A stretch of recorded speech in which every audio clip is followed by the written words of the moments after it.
이 아침은 은혜에서 은혜로 제목으로 말씀을 좀 드리겠습니다. 참된 증인께서는 우리를 이렇게 말씀하십니다. 뼈아픈 얘기지만 잘 새겨 듣기를 바랍니다. 제7일 안식을 예수 재림 교회가 우리가 저와 여러분들이 진리를 거슬려 거짓말을 많이 하고 있다, 그렇게 말합니다.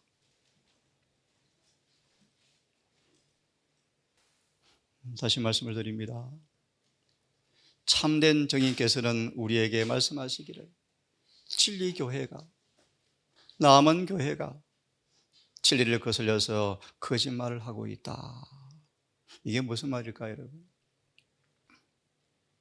이사야 58장 1절과 12절을 보시면 진리는 사랑으로 역사하는데, 진리는 항상 사랑으로 역사하는데 왜 교회가 첫사랑을 잃었는가?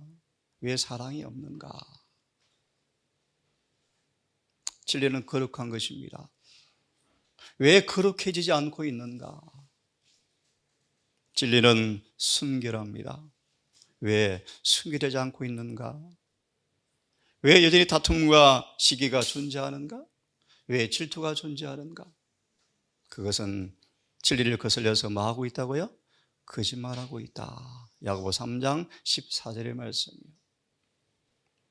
오늘 저는 때가 참에 때가 찼고 하나님의 나라가 가까웠으니 회개하고 복음을 믿으라 라는 말씀을 계속해서 좀 드리기를 원합니다. 은혜에서 은혜로. 요한복음 1장 16절은 우리가 다 그의 충만한 데서 받으니 은혜 위에 은혜르라 라고 말씀하십니다. 이 말씀을 잘 설명한 예정이 사도행적 은혜로 변화를 입음 보시면 잘 나와 있습니다. 죄가 충만한 이 사도 요한이, 죄밖에 없던 사도 요한이 이 말씀처럼 주님께로부터 충만한 데서 은혜를 더 받은 이 요한이 마침내 구주와 같아졌다 라는 사도행적 은혜로 변화를 입음 55장인가요?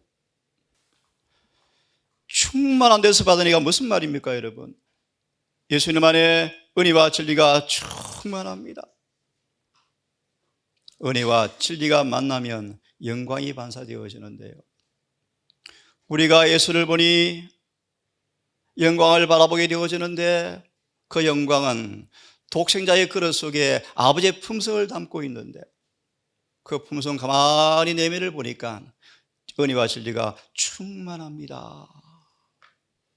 우리가 이 충만한 데서 받으니 은혜 위에 은혜는데 은혜는 마침내 영광을 반사한다고 말씀하죠. 곧 예수의 품성으로 변화시킨다는 것입니다. 골로새 2장 9절을 말씀하시기를 예수님 안에는 하나님의 품성이 타락한 육체의 본성 가운데 충만합니다. 이것이 경건의 비밀이다. 사단의 거처가 되어버린 사단의 자식이, 우리 자아가, 죄된 본성이 마귀의 자식이 되었는데 마귀의 자식을 평생 업고 사는 죄된 본성 안에서 어떻게 죄를 짓지 않는 경건한 삶을 살 수 있을까? 이 예정이 예수께서 하나님의 성품의 충만함이 우리와 같은 육체 안에서 충만히 거하셨습니다. 왜요? 우리가 예수님 안에 있으면 이 충만이 우리의 것이 되어집니다. 이것이 복음입니다. 자, 예를 좀 들어드리면 오순절 성령이 임했습니다. 성령이 임하여 예수께서 가르친 진리가 계시처럼 번쩍이면서 그 모든 진리가 드디어 그들의 마음에 뿌리를 딱 박고 터가 딱 심겨지자 이제 은혜와 진리가 그들의 마음을 다스렸고 그들의 동기를 고무시키고 그들의 행동을 통제해버렸다. 이제 은혜와 진리를 통해서 다스림받는 사람들의 생애는 하나님 안에서 예수와 함께 감춰져 버리고 이기심은 사라져 버리고 무한한 사랑의 깊은 연못에 잠겨 버렸다. 그러자 승리한 교회가 탄생합니다.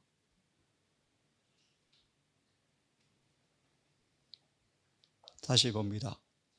어떻게 은혜와 진리가 우리 마음속에 우리를 통제할 수 있을까? 은혜의 왕국이 건설될 수 있을까? 진리가 마음에 심겨져야 합니다. 진리가 심겨지면 진리 안에 있는 은혜가 성령으로 터뜨려집니다. 여러분, 무슨 말입니까? 진리의 변화시키는 능력이 성령을 만날 때 우리 속에서 이루어진다, 그런 뜻입니다. 진리가 안에 심겨져야 은혜가 역사되어서 우리가 아주 보약으로 양육된다, 그런 뜻입니다. 진리 안에서 뿌리를 받고 터가 굳어져서 그럴 때 진리 안에 사랑이 충만하죠. 사랑이 끊임없이 터져나와서 우리 영혼을 다 변화시키는 그런 믿음을 우리는 가져야 합니다.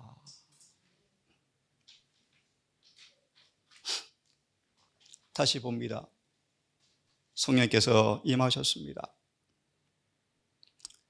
그동안 깨닫지 못하고 알지 못했던 주님의 말씀이 번개처럼 떠올랐고 각인되었고 깨닫게 되었고 순결하고 순수한 진리가 드디어 그들의 마음에 틀을 잡았습니다.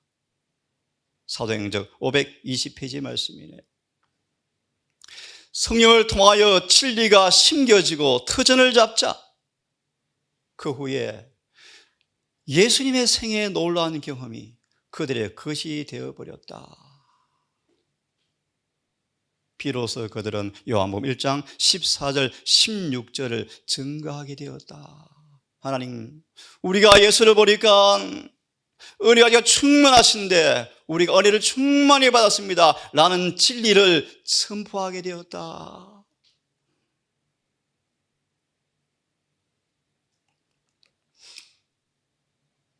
율법은 우리에게 거룩하라 거룩하라 거룩하라 끊임없이 외치는 주님의 음성의 메아리입니다. 메아리.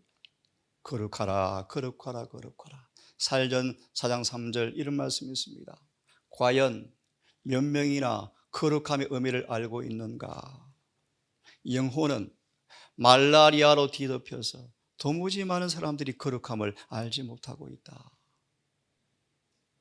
예수님과 우리 사이에 있는 그 수많은 수건들이 벗겨져야 시편 90편 8절처럼 비로소 거룩함이 보여질 때 회개가 일어나고 회개가 일어날 때 거룩함이 반사되어집니다. 여러분, 오늘날 회개하는 자가 별로 없다.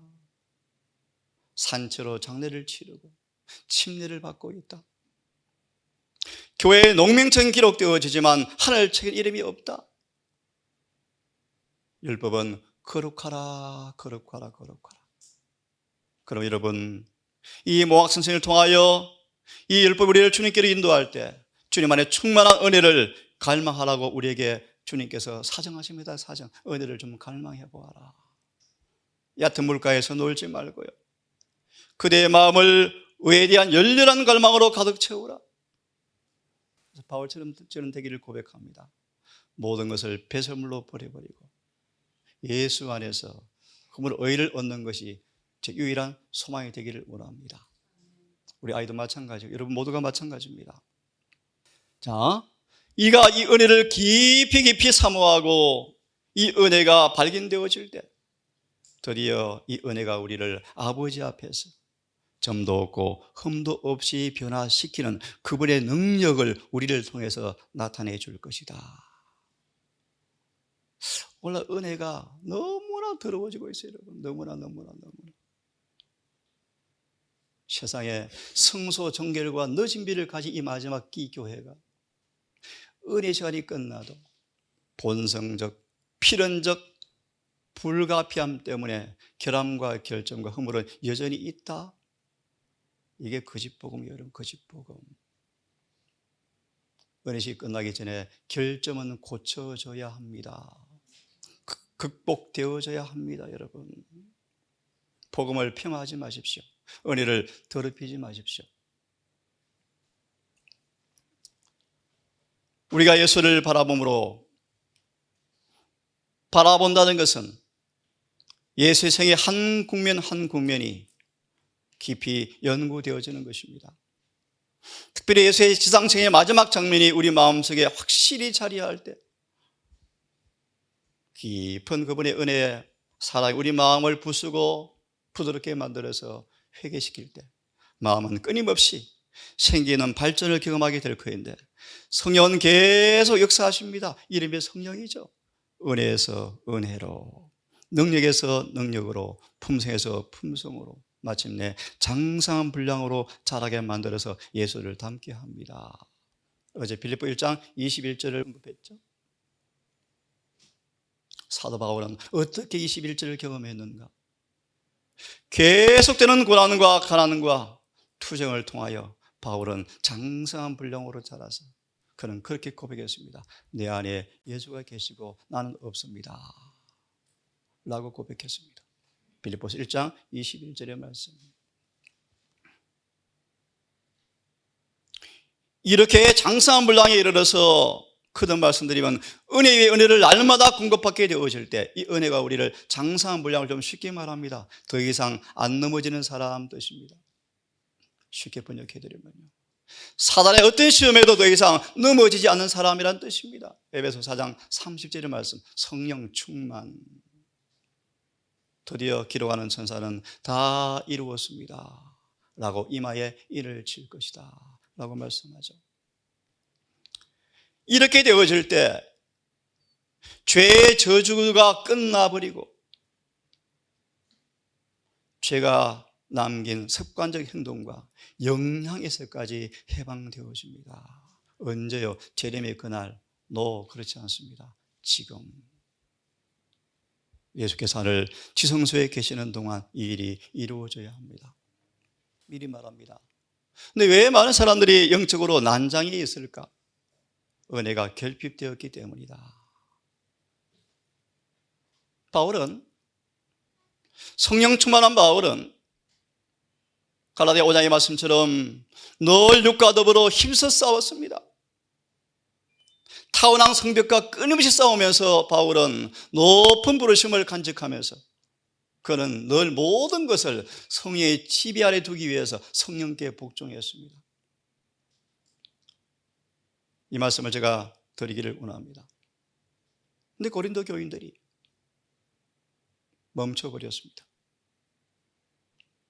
하나님의 깊은 영적 사물에 관한 경험이 필요할 텐데, 다시 말하면 하나님의 영광을 바라보면서 계속해서 은혜 위에 은혜를 더하는 것이 무엇인가를 알아야 할 터인데 그 의미를 충분히 알지 못한 채 스톱하고 뒤로 백슬라이딩 뒤쳐져 버렸습니다. 무슨 말입니까? 그들은 하나님의 영광에 새벽빛 보고 즐거워하다가 끝나버렸다, 그런 뜻입니다. 바울은 이 고린도 교회에 대한 그의 소망은, 얘들아 좀 잘하자. 어느 만큼? 복음 신앙의 정오에까지 자라기를 예수를 좀 배우자. 복음 신앙의 정오가 뭘 의미합니까, 여러분? 조금 더 설명을 드리겠습니다. 고전 3장 1절 2절을 보시면 바울이 참 안타까웠습니다. 내가 밥을 좀 먹이고 싶은데 지금 밥을 너희가 먹을 수가 없다. 안타까운 거예요. 왜요? 그들은 영적으로 난장이었습니다. 하나님의 큰 능력이 경험되어지지 않으니까 놀라운 얘기예요. 바울을 가리켜서 왜 우리를 자꾸 참소합니까? 험담합니까? 라고 바울을 그렇게 치부했대요. 세상에. 바울 완전주의 아닙니까? 바울 선생님 너무 심한데요? 왜 자꾸 고통을 줍니까? 교회를 비난합니까? 영적으로 난장이에요. 난장.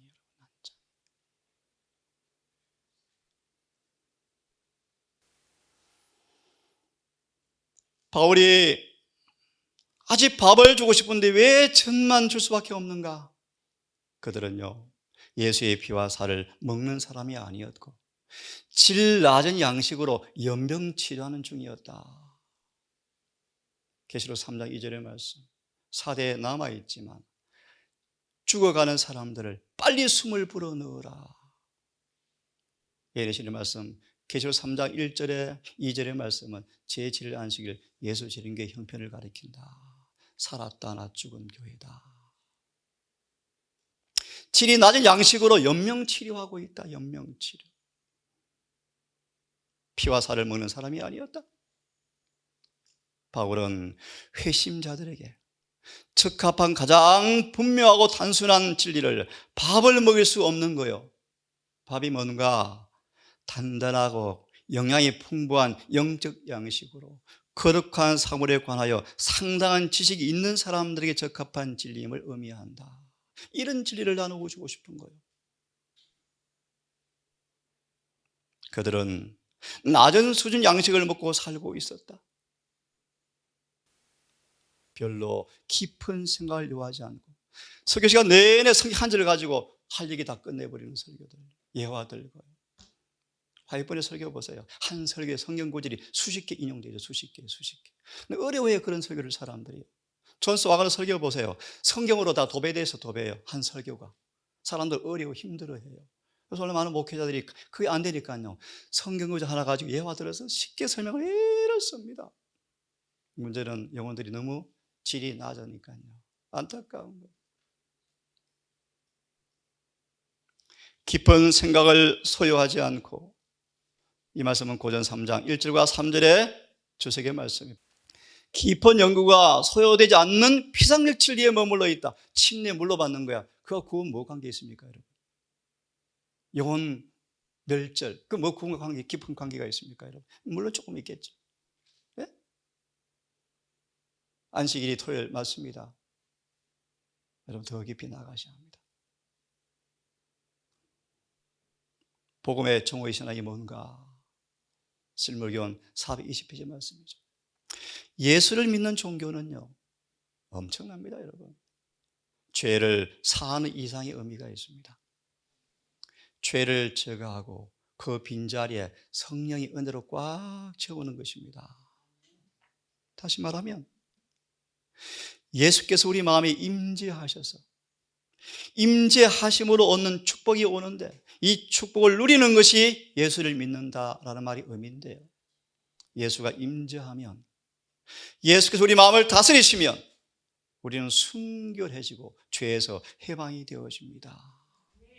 아멘입니까, 여러분? 아멘입니까, 여러분? 하나 첨부합니다. 가랴법은 개별에서 3권에 그렇게 말합니다. 영생의 방법은 하나밖에 없다. 예수와 하나가 되는 것이다. 다른 게 없습니다. 예수님이 임재해서 우리 마음을 다스리고 순결하게 되어지고 죄에서 해방되어질 때 복음의 계획의 영광과 충만함과 완전함이 우리 생활 속에서 완성된다. 계시록 10장 7절의 말씀입니다. 일곱째 천사가 소리내는 날, 하나님의 복음이, 그종 선지자들이 이루어진 복음이 하나님의 비밀과 똑같이 이루어진다.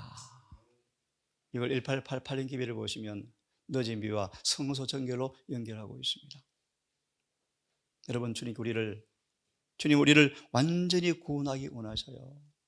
맨날 얻어 터지고 곪고 상처받고 또 싸매어주고 또 왔니? 또 싸매어주고 그런 낮은 교회가 아니고, 여러분, 다 치료받아서 염증도 깨끗이 나아서 사단의 어떤 독소에도 감염되지 않는 건강한 사람으로 구원받기 원하십니다.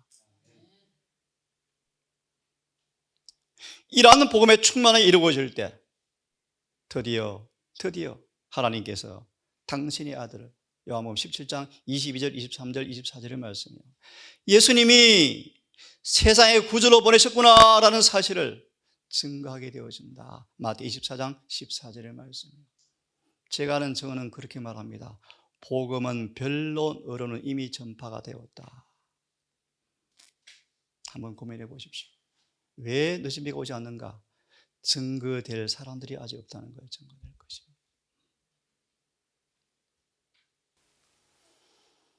함께 읽어보겠습니까? 은혜가 무엇인지 시작. 하나님께서는 당신을 믿는다고 공언하는 사람들이 당신의 형상에 일치되고 당신의 성령의 지배를 받을 때 그들로 말미암아 영광을 받으실 수가 있으시다 제가 있습니다. 그때야. 그렇게 되면 드디어 구주의 정인 행전 1장 8절의 말씀. 오직 성령이 마시면 내 적일이 되면 좋겠는데요. 정인이라는 말의 의미는 내 품성을 나타낸다 뜻인데, 그분과 닮아서 성령의 지배를 받을 때 하나님의 은혜가 그들을 위해서 무엇을 행하시는지를 나타낼 수가 있게 되어진다. 이게 여러분 은혜예요. 이 남은 교회에 니골라당이 들어왔어요. 니골라당이요. 은혜를 음란으로 바꾸는 가짜 믿음으로 많이 의가 판을 치고 있어요. 여러분, 그 독을 먹지 마셔야 돼요. 그러려면 성경과 정언을 연구하셔야 돼요. 제가 성경을 가르치는 사람한테 영혼을 맡기지 마십시오. 여러분, 스스로 연구하세요. 연구하세요. 두 번째, 기회는 없습니다. 그렇죠? 자, 조금 더 말씀을 더 드립니다.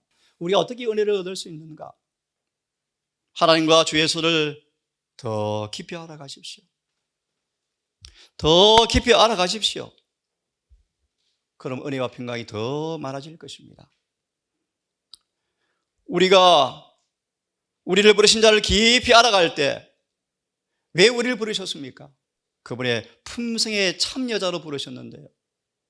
그러기 위해서 이 품성의 참여자가 되도록 모든 자원을 다 준비해 주었는데요. 이 약속을 통하여 우리는 바울처럼 썩어질 정욕을 다 피하여 하나님의 품성에 참여자가 되게 하기 위해서 우리를 부르셨습니다. 그 비결은 예수를 아는 것입니다. 하늘에서 기도를 보시면 예수를 안다 말의 의미는 마음이 하나가 된다는 말의 의미이다. 그래서 이 말씀을 이렇게 주석합니다. 성화의 계단을 쭉 설명하면서, 다시 말하면 은혜 위에 은혜를 계속 더하는 말씀을 주시면서, 은혜 위에 은혜를 더하면서 이런 성화의 경험을 하지 못하는 사람들을 가리켜서 우리를 왜 건져 주었는지 알지 못하고 다시 소경이 되었다라고 말합니다. 우리를 왜 죄에서 건져내셨는지, 왜 우리 애굽에서 건져내셨는지, 이스라엘처럼 애굽에서 건져낸 사실을 몰라보고 소경이 된 채로 광야에서 다 멸망해버렸죠. 홍해를 건너는 침례를 받았지만 의인의 부활을 꿈꾸며 잠잔 잠이 아니고 고전 10장 1절로 12절을 보시면 광야에서 멸망당하였느니라. 오늘날 침례받은 많은 재림교인들이 똑같이 될 거예요. 왜요? 소경이 되었어요. 왜요? 은혜를 더하지 않고 고린도 교회처럼 멈춰버렸어요. 마태 12장을 보시면 나중에 찾아보시기 바랍니다. 마태 12장 43절 45절, 이 말씀을 우리 교회를 표현하는데요, 자기 의의 저주다. 예수를 믿노라 그러는데 자신들의 의를 옷 입고 있어요. 우리가 은혜 위에 은혜를 계속 더하여 자라가면, 이같이 하면, 다시 한번 부르심과 택하심을 굳게 하면, 일일이 설명할 시간이 없습니다. 하늘 본향에 넉넉히 들어간다.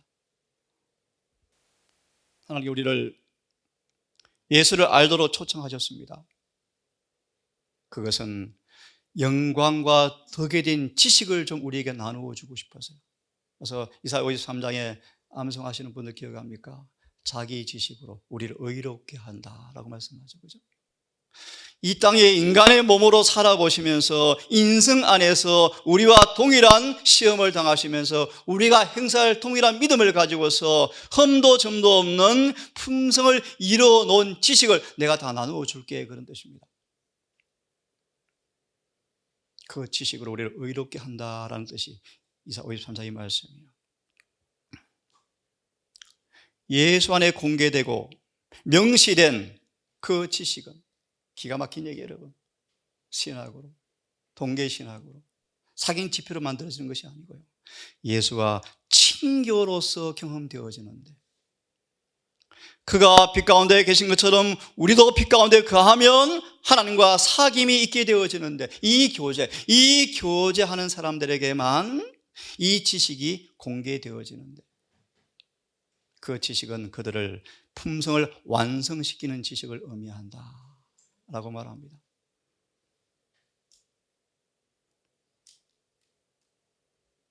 함께 읽습니다. 시작.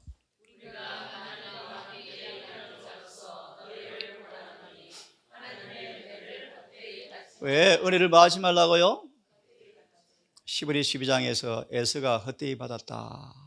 그래서 망령된 자가 되었다. 쉽게 말합니다. 은혜를 헛되이 받으면요, 죄의 뿌리가 계속 깊어져서, 어르신들 잘 들으십시오, 임종이 가까운데 성질이 굳어져 있다, 그런 뜻이에요.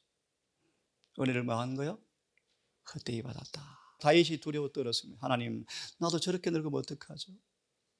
많은 예수를 믿는 어르신들이 죄를 정복하지 못한 채 죄의 포로가 되어서 사는 어르신의 생애를 바라보면서 다윗이 나 저렇게 늙으면 안 되겠는데요, 두려워 기도했답니다. 무슨 말이에요 여러분? 3살 버릇 8까지 간다는 말씀처럼 은혜를 받지 못하면, 은혜 헛되이 받으면 우리의 습성들이 자꾸 굳어져서 점점 어려워져요. 제가 있습니다. 하나님과 함께 일하는 자로서 너희를 권하노니, 저는 참 이런 사람 되고 싶은데, 바울은 은혜를 맡은 청직이었대. 청직이요. 의미가 깊죠? 좀 쉽게 풀려. 바울은 은혜를 보관하는 장소였대요. 장소가 되었대요. 바울을 보면 아, 저기 은혜네라고 알아졌대요. 그런 뜻입니다. 바울이 말하기를 하나님 은혜를 헛되이 받지 마십시오. 보라, 지금은 이 번역이 조금 그렇죠. 하나님께서 우리를 받아주는 때 우리가 살고 있습니다. 오늘은 그렇게 되어 있습니다. 아직 문이 열려 있습니다. 지금이라도 돌아가시면 그분이 받아주는 때에 살고 있습니다. 바로 지금이 구원의 날입니다. 그러므로 문이 닫히면 더 이상 받아줄 수가 없습니다. 지금 빨리 하나님께로 나아가십시오. 자, 이 말씀 무슨 말씀인가? 좀 쉽게 말합니다. 은혜를 헛되이 받지 않는 것이 무슨 말인가? 초대교회는 정말 가난했어요. 정말 가난했는데요, 너무 관대했어요. 왜요? 은혜가 충만했거든요. 네? 다시 말하면 마게도나 교회는요, 정말 희생이 아름다웠답니다. 너무 가난했는데, 예를 들어 드릴까요? 그들의 필수품까지 다 팔아서 헌신하고요. 사람 헌금을 가져오는데 사도가 그만 가져주십시오. 아닙니다, 제발 좀 받아주십시오라고 졸랐다. 이것이 바로 은혜의 충만함의 증거다. 은혜를 헛되이 받지 않는 모습의 샘플이다. 그런데 유다는 예수의 사랑에 엄청 감동을 받지만 끝까지 고집하여 자아를 안 포기하더라. 은혜를 뭐 한 거예요? 헛되이 받았죠. 여러분, 예수님처럼 닮기 원합니까? 그럼 은혜를 받으십시오.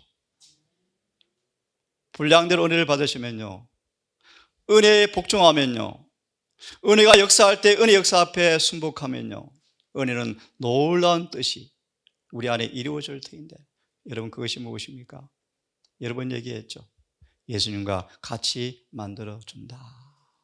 이것이 은혜입니다. 은혜. 이 말씀을 읽고 오늘은 또 마쳐야 되겠습니다. 은혜를 왜 주십니까?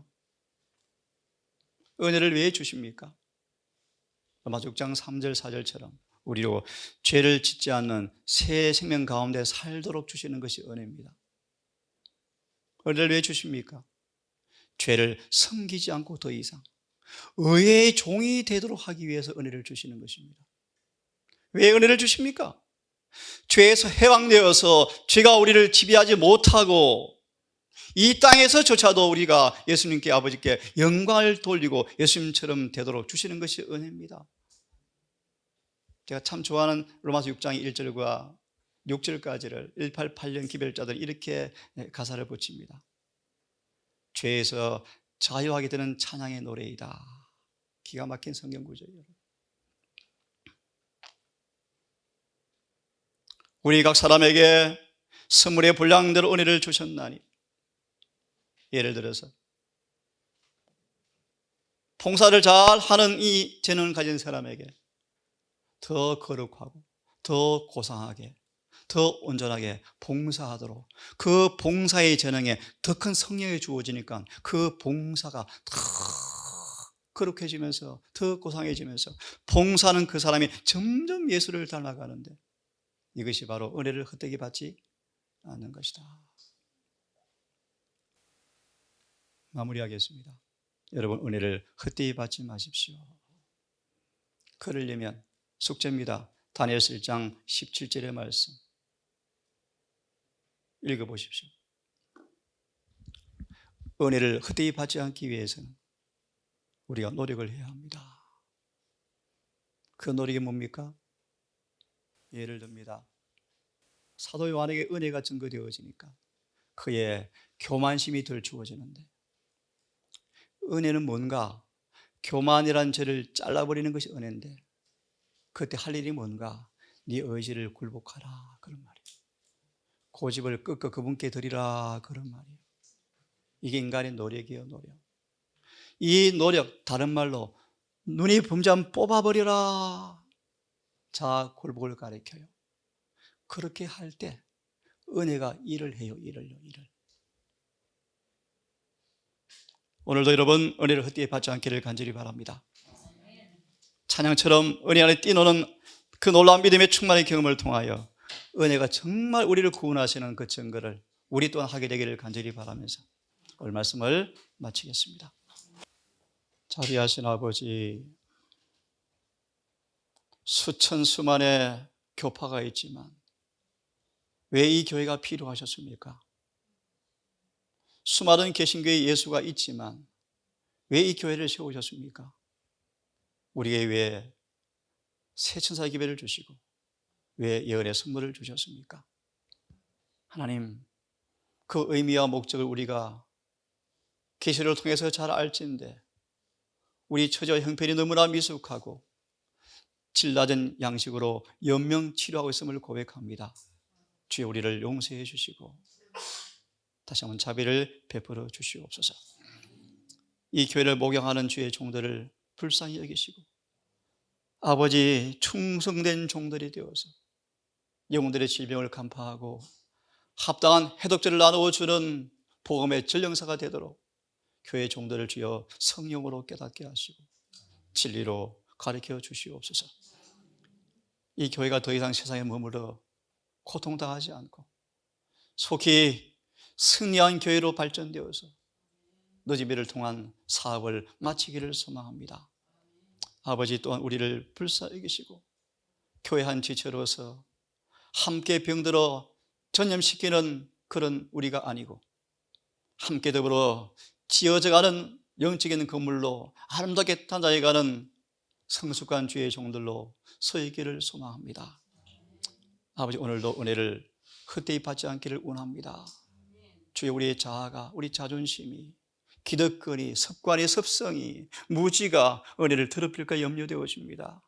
주님, 우리를 도우셔서 성령으로 교훈하시고 감화하시고 진리로 이끌어 주셔서 이 한날도 은혜를 충만히 증가하는 하루가 될 수 있도록 우리와 함께해 주시기를 우리를 사랑하시는 예수님 이름으로 기도드립니다.